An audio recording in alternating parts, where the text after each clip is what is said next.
नमस्कार, मैं हूं मेघा वर्मा। सिने आजकल न्यूज में आपका स्वागत है। बुलेटिन का रुख करते हैं कुछ खास खबरों के साथ। मैं SD Vimlesh, advocate, supreme court of India and Delhi high court, आज CM मीडिया के सभी दर्शकों का स्वागत करता हूं और साथ ही CM मीडिया के ऑर्गेनाइजर्स का बहुत धन्यवाद करता हूं कि वो इस मुद्दों को बड़ी तत्परता से उठाते हैं, उठाते रहे हैं और उठाते रहेंगे।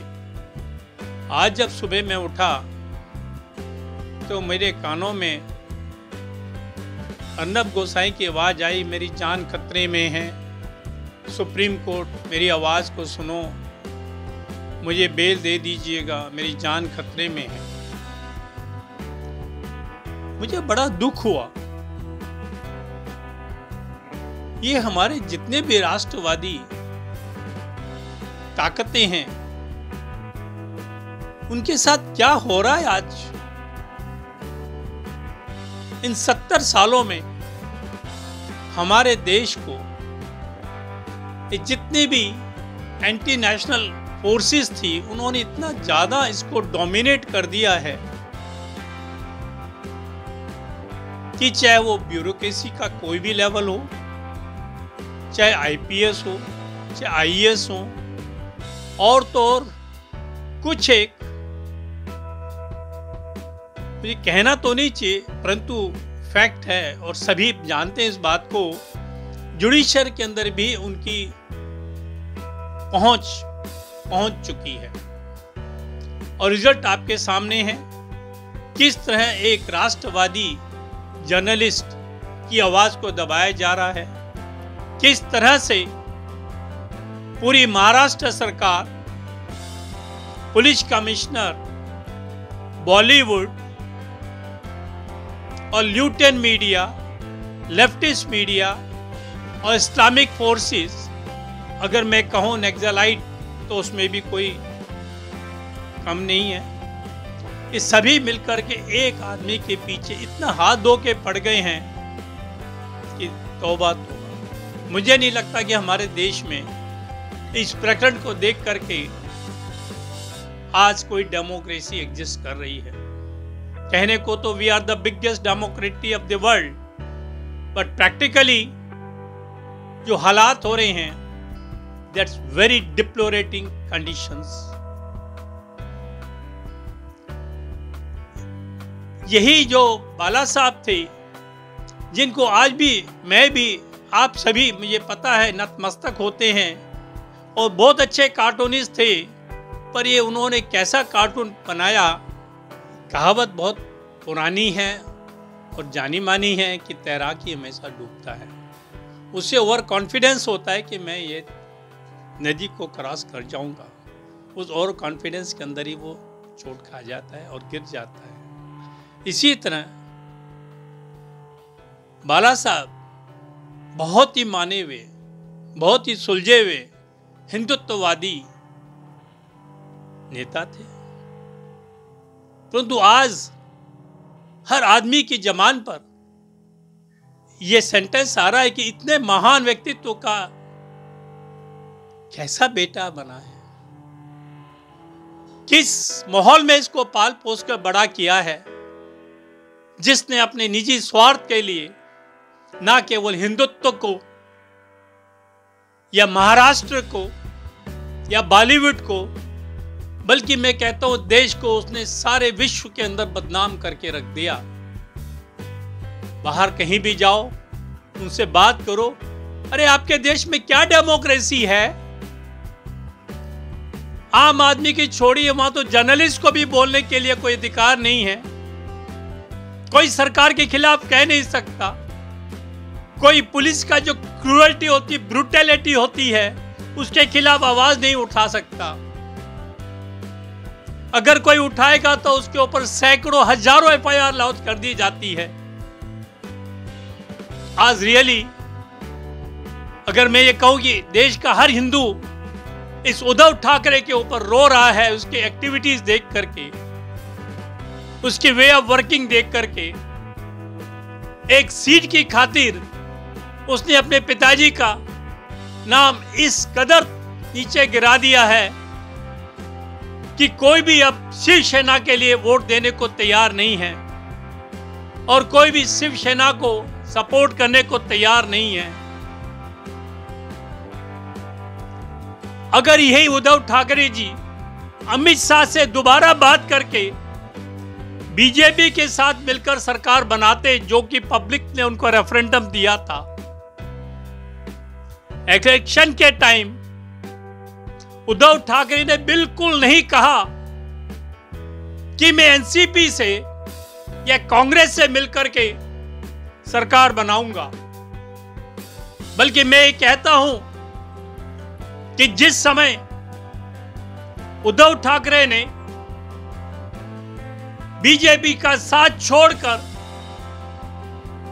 कांग्रेस और एनसीपी से हाथ मिलाया, उसी समय यह बात जाहिर हो गई कि he has played the biggest fraud with the public of the Maharashtra. और उस दिन से लेकर आज तक हिंदुओं की जितनी बेकदरी महाराष्ट्र में हुई है, इससे पहले कभी नहीं हुई।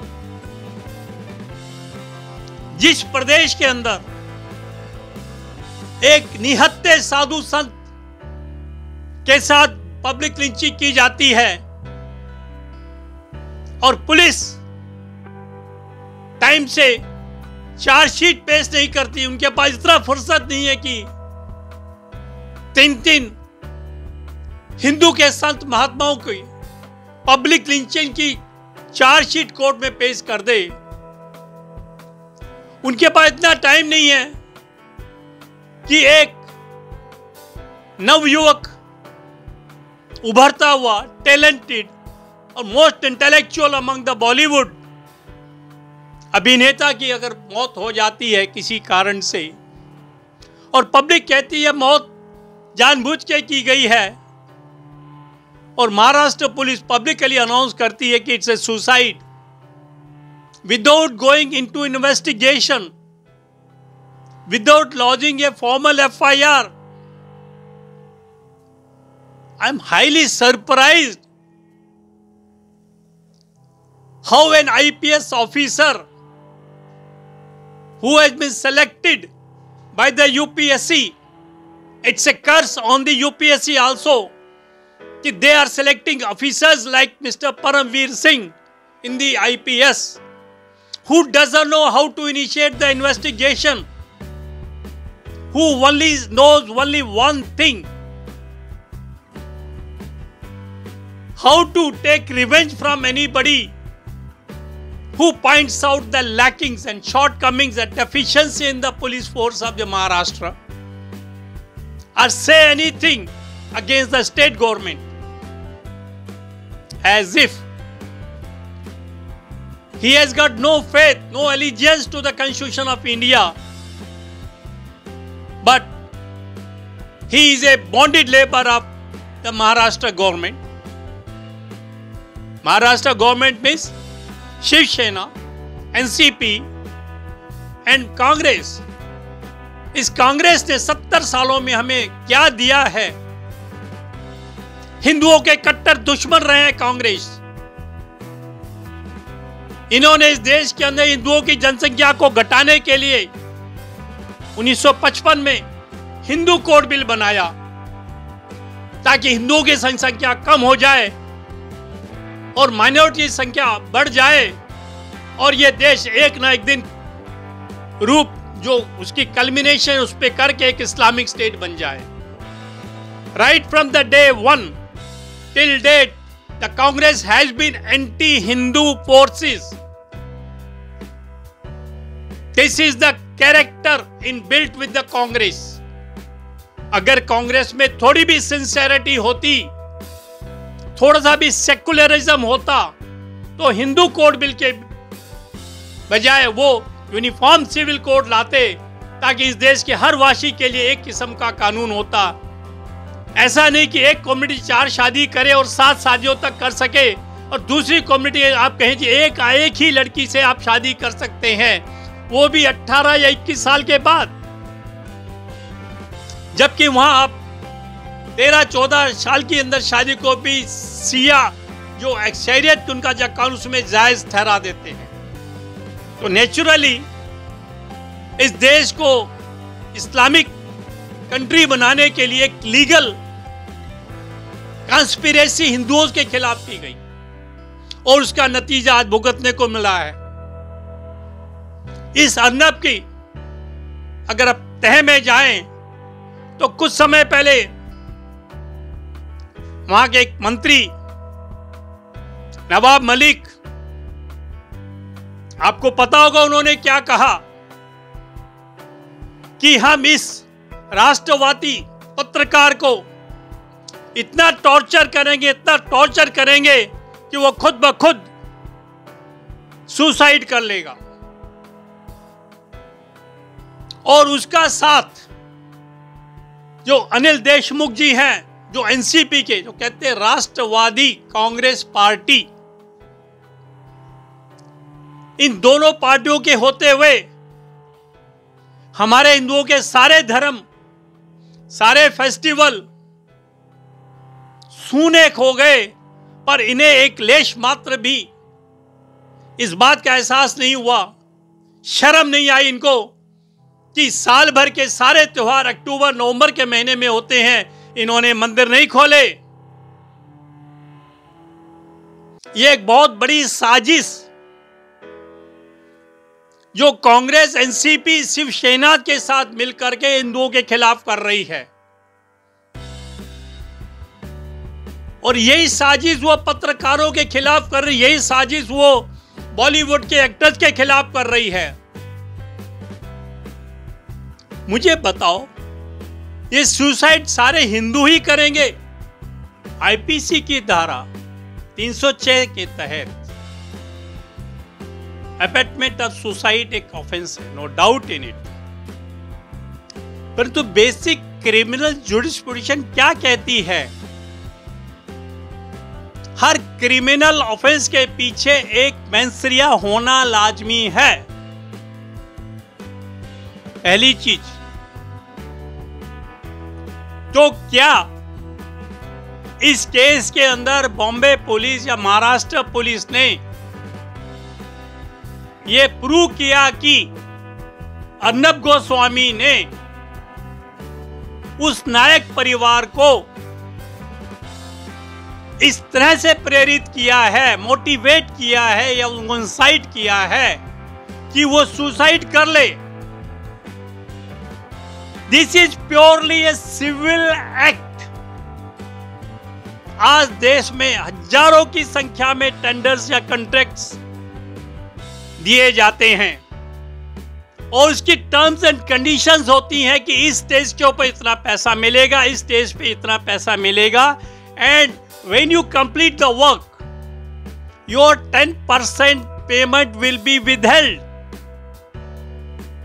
This clause is there even in the government contracts given by the CPWD, PWD also to the contractors who work for them. अगर इस केस के अंदर 90% उन्होंने अर्नब ने दे दी उसको पेमेंट, और जो 10% पेमेंट रोकी थी, that was subject to completion of the miscellaneous work and rectification of mistakes. So what was the wrong in it? Does it tantamount to a mens rea of abetting suicide? चलिए, नायक साहब ने suicide किया मान लेते हैं to some extent, but what about his mother? What was the relationship of Arnab with the mother of the Nayak? Strangely, how could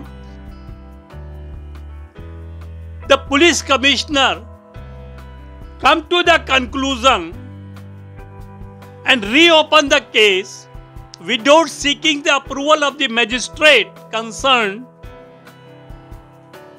that it is a case of the suicide, it was not properly investigated? Before involving Arnab Goswami in this case, has he taken any action on the officers who had given the closure report? इस bulletin में फिलहाल इतना ही। आप देखते रहिए सिने आजकल news. नमस्कार।